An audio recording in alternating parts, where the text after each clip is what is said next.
o meu certificado de vacinação foi adulterado. Entraram no sistema do CadSUS, alteraram os meus dados, trocaram meu nome por xingamento, trocaram o nome da minha família por xingamento, colocaram apologia nazista no nome do meu pai, colocaram xingamento xenofóbico no nome da minha mãe, fizeram uma zona ali e entrei em contato com o advogado Marcel Leardi, desculpa Marcel se eu estiver confundindo seu nome aqui, pedi para ele uma ajuda para a gente poder, eu vou até falar direito para não ficar mal aqui. Leonardi, perfeito. Então, entrei em contato com o Marcel Leonardi, que trabalha com segurança de dados, com transparência e com a Lei de Proteção de Dados do Brasil, a LGPD, Lei Geral de Proteção de Dados, e falei, Marcel, tive esse problema, meus dados foram alterados dentro do CadSUS, o que a gente pode fazer? E a gente entrou em contato com o Ministério da Saúde pedindo esclarecimento de como isso foi alterado, por quem isso foi alterado e a que outros dados essa pessoa teve acesso. E ao mesmo tempo eu fiquei sabendo de mais pessoas no Brasil, Castanhari, a Nive, que é a companheira dele, a Manuela Dávila, o Boulos, que tiveram os dados deles alterados dentro da certidão de vacinação. E a gente entrou em contato com o Ministério da Saúde e perguntou o que aconteceu, por que isso foi alterado. O Ministério da Saúde nos respondeu, mandou a informação, e a gente ainda vai agir em cima dela para saber o que aconteceu, de que alguém que tem acesso à chave, eu não lembro o nome do termo agora, mas é a chave de acesso ao sistema do CadSUS para poder fazer o cadastro dos dados das pessoas, uma chave de um médico de Rondônia, Porto Velho, de um hospital de Porto Velho, Rondônia, que está agora nessa situação aqui, provavelmente o hospital dele deve estar cheio de gente com Covid precisando de leito de UTI, entrou e alterou os meus dados. Eu não sei se foi essa pessoa que fez a alteração ou se alguém usou o cadastro dela para poder fazer isso. Quem fez essa alteração ainda tentou usar um VPN para dar um acesso vindo de Brasília, mas a chave, o usuário de quem fez o acesso fica registrado e o Ministério da Saúde nos passou. Então, usando a chave de acesso de um médico de Porto Velho, alguém entrou e fez essa alteração nos meus dados de vacinação. Diretamente só os dados de vacinação.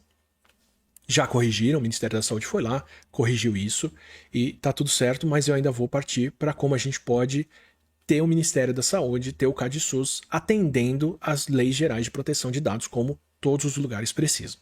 Eu atualizo vocês conforme isso for acontecendo. Mas o que aconteceu? Outras pessoas também tiveram esse alterado justo na certidão de vacinação. Então tem outras N preocupações em relação à minha privacidade, os dados que estão cadastrados ali, meu filho, todo o meu sistema de saúde, exames, remédios, qualquer coisa que eu já fiz ou usei dentro do SUS, mas principalmente quem fez isso estava pegando pessoas de visibilidade e alterando o registro de vacinação dessas pessoas, sabotando um dos documentos mais importantes que a gente tem que usar agora, que é a certidão de vacinação para poder circular. E coincidentemente ou não, justo quando a Anvisa se posicionou falando tem que cobrar a certidão de vacinação de quem entra no Brasil, justo quando outros órgãos estão falando precisamos exigir a vacinação dos brasileiros e de quem vem para o Brasil, esse sistema de vacinação do Ministério da Saúde ficou fora do ar ontem. Foi invadido, foi tirado do ar, foi hacker que tinha alterado, estavam pedindo resgate, mas não deram o valor do resgate, deram um e-mail genérico para dizer que fez isso. Assinaram assim, foi hacker que tirou isso do ar, mas o sistema ainda funcionava se você tivesse o acesso ao servidor ao invés do acesso ao site.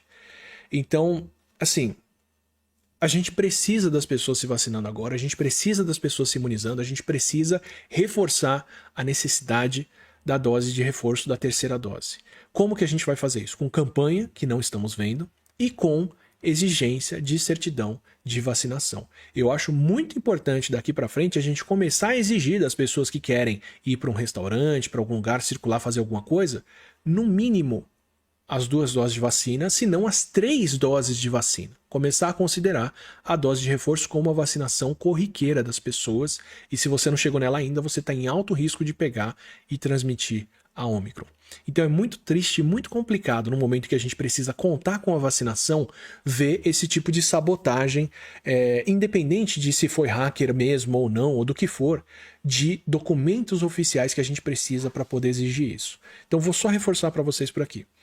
A Ômicron circula muito bem, ela infecta mesmo quem tomou vacina, mas ela não tem causado hospitalização nessas pessoas até aqui. Tudo indica que ela deve gerar casos que não são tão graves em imunizados, e para poder se proteger dela pelos próximos meses, nós precisamos garantir que o maior número possível de brasileiros estão imunizados com 2 doses e com a dose de reforço. Inclui vacinar crianças e inclui avisar todo mundo que ainda não tomou a sua segunda dose para tomar a segunda e a terceira e por aí vai. Um dos mecanismos que a gente tem para fazer isso é exigir a certidão de vacinação, exigir o certificado de vacinação para poder fazer qualquer coisa. Isso é fundamental. A gente tem 1 mês ou 2 de respiro pela frente, de adianto, para poder se preparar para fazer isso, por conta do aumento de casos que deve acontecer no mundo todo com a Ômicron.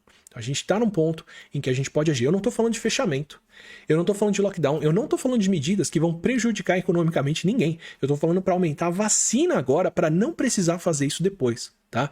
E se a gente chegar depois e a Ômicron não veio para o Brasil, o que a gente perdeu vacinando todo mundo? Nada. Então eu não estou nem falando, olha, já fecha, faz, não sei o que, não.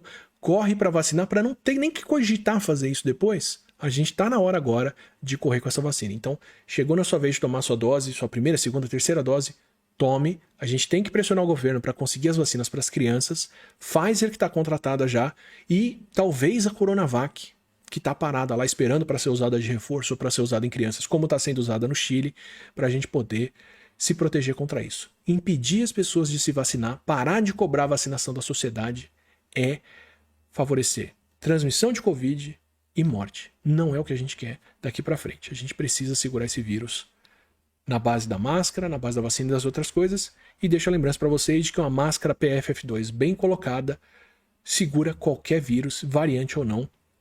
Isso ainda é necessário, tá bom? Então, vou atualizando vocês conforme a gente tiver resultados de hospitalização, vou atualizando vocês sobre o que a gente tiver de mais resultados de imunidade de vacinas contra a Ômicron. A gente ainda espera resultados de AstraZeneca e Coronavac pelos próximos meses, mas fica aí o recado. Qualquer dose de reforço que você puder tomar vai ser uma proteção muito bem-vinda e necessária. Vão contando para não ser o pior, mas aqui no Brasil, com ou sem Ômicron, a gente já tem que estar esperto com essa onda aqui, onde a vacinação está baixa. Isso é o que a gente, no mínimo, tinha que estar corrigindo e fazendo para poder situar as coisas. Então, ao invés de estar defendendo liberdade acima da vida das pessoas, a gente tinha que estar defendendo imunização acima de precisar tirar a liberdade das pessoas com lockdown, se os casos subirem, né?